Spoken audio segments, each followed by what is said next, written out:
কিন্তু লক্ষিন্দরের মধ্যে যে এত অভিশপ্ত জীবন লক্ষিন্দরে বিপুলা জানত না। কারণ বিপুলা ছিল সতী সাধ্বীও নয়, যার কখনো সতী নারীর প্রতি যেমন আসমানের চূড়া, অসতীর নয় হলো ভাঙা নাইয়ের গোড়া। তাই সে সতী নারীর স্বামীর হাড় ছাড়া আর কিছু ছিলেন না। তার সতীত্বের গুণে সেই পদ্মাবতী সেই বিপুল আবার লক্ষিন্দরকে পুনর্জীবিত করলেন। তাই বলে আমি দেখিয়া তোমার রূপের ঝালা। লক্ষিন্দর মনে মনে চিন্তা করছে কিসাই রোয়া কিসাই বিয়ে মাই ভেবে বাপ মরিচ বাড়ি জানে না, এই রান্ধি জানে না, তারপর ঘর দুয়ার কোথা জানে না। ওনারা যেমন বিয়ে করে জানো না কেমন মাসের সঙ্গে বিয়ে করছে হ্যাঁ, কিন্তু কিছু কিছু দাদা দাদা ফ্যাম করতে সুন্দর চাইছে না দাদা। তো হচ্ছে দেখিয়া তো রূপের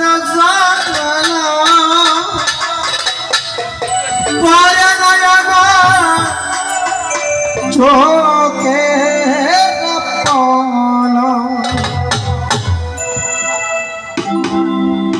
একান্তে তোমাকে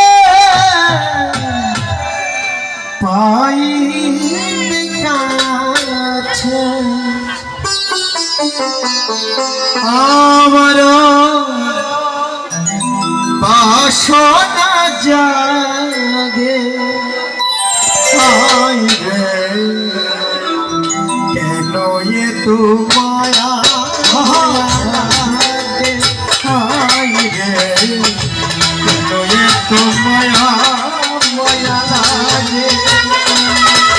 আমি এমন তো ছিলাম না কোনদিন, এমন তো ছিলাম না কোনদিন আমি তোমাকে দেখার আগে। হায় কেন তোমায়া মায়া লাগে, হায় রে কেন তোমায়া মায়া লাগে।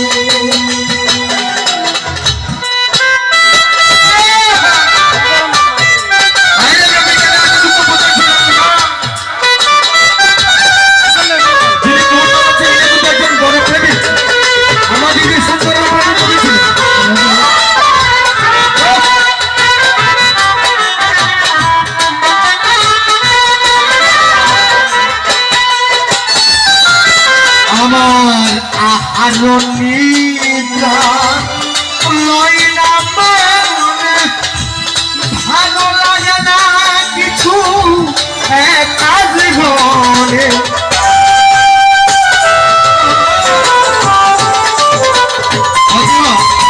যত নতুন নতুন মানুষ পুরো হাজার কি দেবে লাগে যারা ফেলে গেছে তারা জানিয়ে দিতে পারে।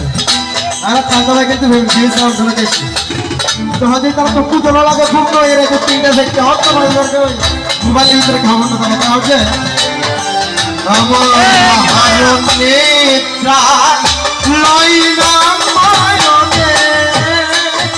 কিছু ভালো লাগে না একটা জীবনে, একা জীবনে একান্তে তোমাকে পাইতে কাছে। অন্তর হয় একান্ত তাকে পাইতে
শোন বাবিয়া আকাশ দেওয়ানে পাই ভরে দিও অঙ্ক